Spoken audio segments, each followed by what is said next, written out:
अगर आप ईश्वर की भक्ति करते हैं, ईश्वर के भक्त हैं, तो आपका ईश्वर पर जो विश्वास है, जो श्रद्धा है, वो बड़ी अटूट होनी चाहिए। चाहे कितनी भी कठिन परिस्थितियां क्यों ना आ जाएं, आपका विश्वास डगमगाना नहीं चाहिए। आप याद करिए कुछ हमारे महाभारत के, कुछ हमारे श्रीमद् भागवत महापुराण के चरित्रों को, जैसे प्रहलाद जी का चरित्र है। उनके जीवन में उनको ना जाने कितनी विपरीत परिस्थितियां मिली, जिनका घर, जिनके पिता ही विपरीत हो जिनसे। विचार करके देखिए, उनको ना जाने कितनी बार मृत्यु के समकक्ष उनको दंड दिए गए, बार बार उनको लगभग लगभग मृत्यु जैसी यातनाएं उनको दी गई, लेकिन उनका विश्वास बड़ा दृढ़ था ठाकुर जी के ऊपर। अंततः उनकी जय हुई। आप याद करिए सुदामा को। सुदामा ब्राह्मण भगवान कृष्ण के मित्र थे। उनके जीवन में कम विपन्नता थी क्या? उनके जीवन में कम दुख आए क्या, कम परेशानियां आई क्या? लेकिन उनका विश्वास कितना दृढ़ था, और अंत में देखो ठाकुर जी ने उनकी कैसी सुनी। और तो और विचार करके देखिए, कोई भी पांडव जो थे, पांडवों के तो साथ भगवान कृष्ण थे।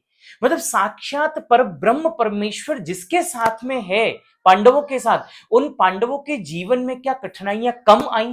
क्या परेशानियां कम आई? समस्याएं कम आई क्या उनके जीवन में? कितनी बार उनको भी मृत्यु समकक्ष संकटों का सामना करना पड़ा, लेकिन उनका विश्वास दृढ़ था, विश्वास अटूट था, इसलिए उनकी विजय श्री को प्राप्त हुए वो। लेकिन हम जैसे जो साधारण लोग होते हैं ना, हमारे जीवन में छोटी सी भी समस्याएं आती हैं, हमारे जीवन में कुछ भी परेशानियां आती है ना, हमारा विश्वास डोलने लगता है। साधारण मनुष्य की भक्ति की जो एक टेस्ट है ना, भक्ति का जजमेंट जो है ना, वो यही है कि अगर विपरीत परिस्थितियां आने पर उसका विश्वास भगवान के प्रति डोलने लग जाए ना, उसका विश्वास अगर डगमगा जाए, तो उसकी भक्ति अभी कच्ची है, उसकी भक्ति अभी दृढ़ नहीं है ईश्वर के प्रति। ईश्वर वास्तविकता में हमारी जो समस्याएं होती है ना, ईश्वर उनको परीक्षा के रूप में हमें देता है, और ये सिद्ध करवाना चाहता है ईश्वर हमसे कि देखो मेरी भक्ति कितनी दृढ़ है आपके अंदर। वो ये जानना चाहते हैं ईश्वर कि आपका विश्वास कितना दृढ़ है, इसलिए वो हमें समस्याएं देते हैं। वो परीक्षा के रूप में होती हैं, हमें उनको पास करना है। हमें ईश्वर से ये नहीं मांगना कि हमें हमारी परेशानियां कम हो जाएं।